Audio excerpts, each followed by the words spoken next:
YouTube. What's going on? This preacher. So, Labor Day this year will mark my 2-year anniversary in starting my trucking company and becoming an owner operator. Okay, and if y'all watch some of my previous videos, if not, this is your first time watching, I do have another video about all that, a couple of videos about all that. But one thing I want to emphasize is how I spent $2,000 on consultants. I spent $1,000 on a business consultant and $1,000 on a business attorney. Now, on the business consultant, I have no problem with some truckers out here charging you for their time helping you with your business. Okay. Are there some ones out here that's I wouldn't do? Of course. Okay. But that's you and who you choose to get you the help and how you spend your money. Okay. But I did me a business consultant. No, let me get back. Reason why I don't mind them, because there's a lot of information out here on starting a trucking company, getting a lease truck, buying a truck, becoming an owner operator, getting your own authority. It's plenty of videos out here doing that, okay? But they all telling you how they did it, how they will do it. Okay, me, I went with a business consultant because I wanted to go over my plan and develop a business plan tailor fit for what I am trying to do. When you go through and watch a whole bunch of videos, the videos is only telling you what somebody did. Okay, so somebody else that you get to help you with this, if they want to charge some money to help develop you a business plan on how to conduct your business and how to go forth with starting your business, yeah, you have to pay for that, because that person got to take time out of their schedule and help you develop a plan that's tailor fit to make you. Okay, so I went with a business consultant that specialized in the industry. And I went over my business plan. He told me yay or nay, and came up with different stuff, tweaked some stuff that I was going to do. And the only thing I needed to figure out if I wanted to do dry van freight or reefer freight. I know I physically couldn't do nothing else, because everything else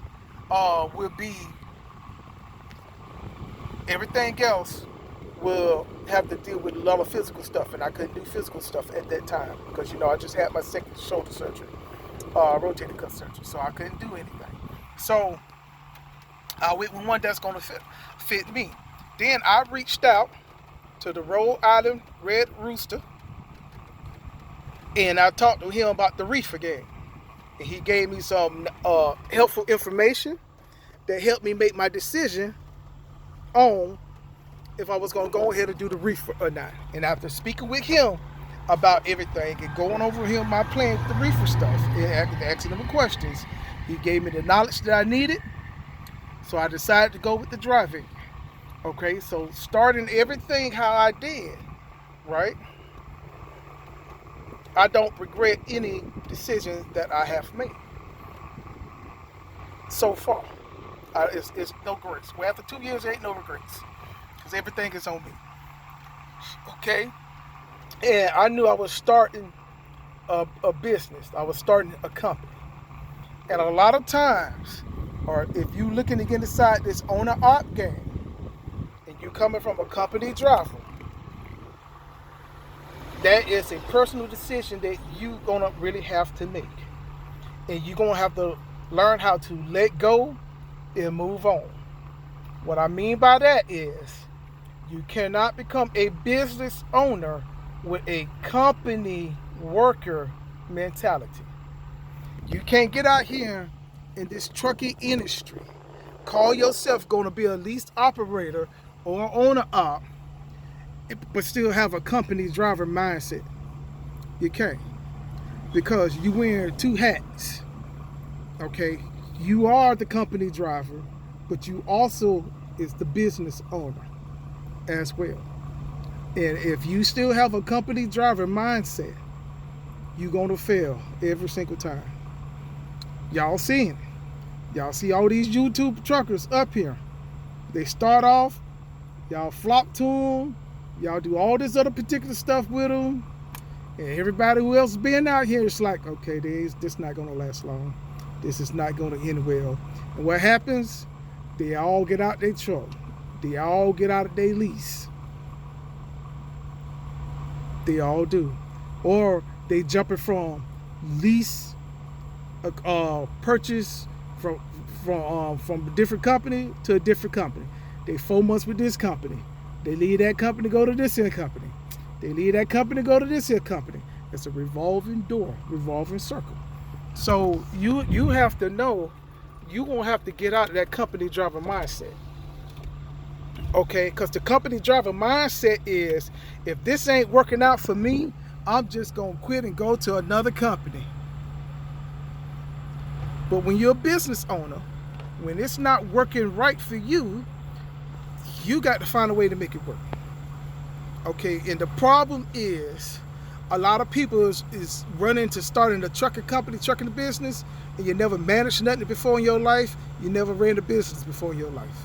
But you think because you can back up a truck and drive a truck that you're ready to have a trucking company. No, because business is still business. Whether you can drive the truck or not, business is business. And you got to be business minded. But you can't be business minded as a company driver. You got to be business minded as this is my trucking company. I have to do what's best for the business, not what's best for me. That is the reason why when you're a company driver, these companies send you all the places where you don't want to go. They run you all times of night where you don't want to run. You complaining about it, how they running you, but as a business, they got to get the job done. Why? Because that's what business dictates. That's how they make their money. But no, you go in and start trying to run a lease business or a owner-op business or your carrier business with a company driver mindset. Whether, I'm not going to run overnight. I'm not going to run no loads over 36,000 pounds. I'm not.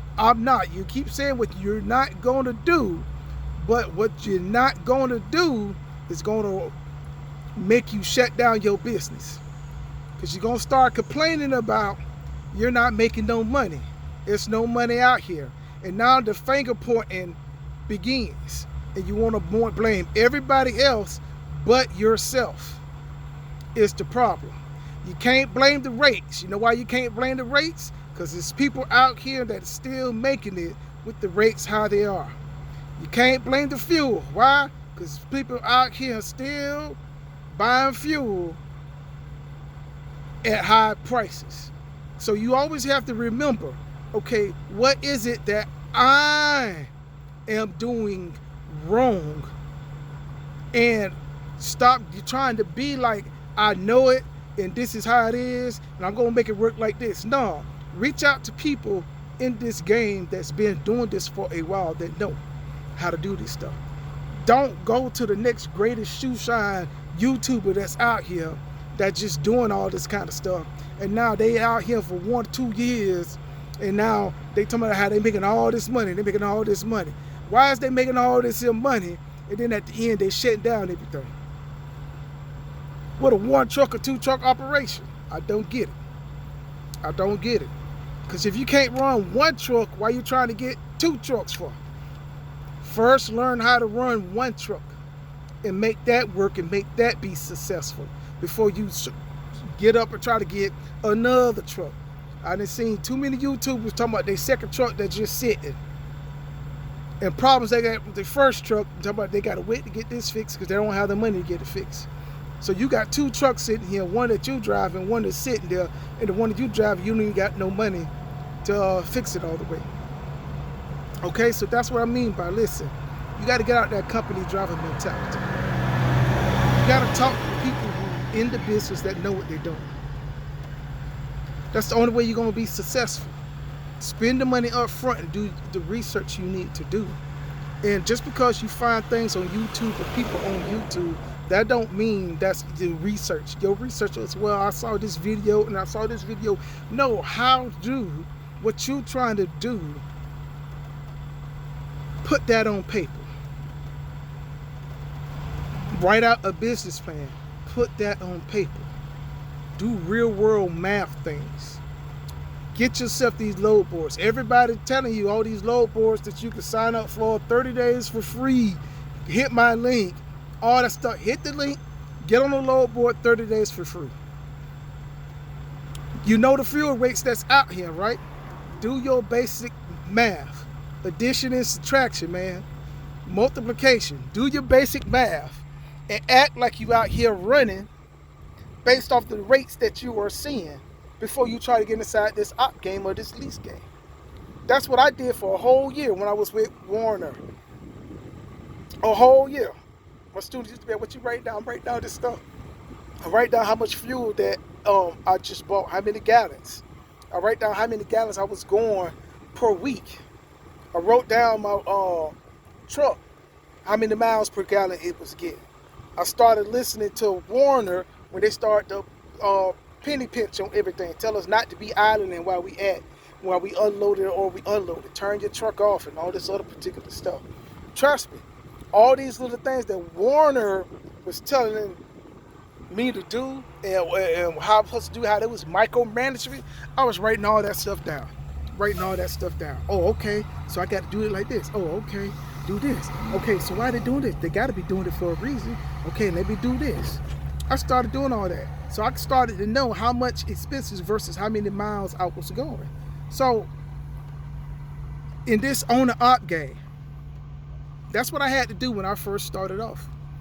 Okay? I had to spend the money so I can really, really learn. These fly-by-night stuff with people and all this other kind of crazy stuff. No. Then you want to blame it on the brokers. Talking about the brokers. Now, don't get me wrong. I didn't been to places where they didn't told me straight up, oh, we paid the broker $3,300 to move this unload, and I got $1,800 for it. Okay, who is I to say what a broker should be making off of the load that they went out there to get? Who? How do I know that $200 off this here load that was paying $3,300 is enough for that broker? How many other loads did that broker got for the week? I don't know. How many employees do that broker have? What is his overhead expenses? How many loads do that broker have that he gonna generate $300 each load? Now, if you got 300 loads and you generating $300 off of 300 loads, now you making some money. Okay then, right? But what if you only got 7 loads for the week? What's $300 gonna do with all his other overhead expenses and everything he got to do? What if he got 7 loads? So he done made $2,100 for the week with 7 loads, right? So who is I'm to say, are you fine with $2,100 a week as a trucker? After all expenses and everything is paid, money in your pocket, are you fine with $2,100?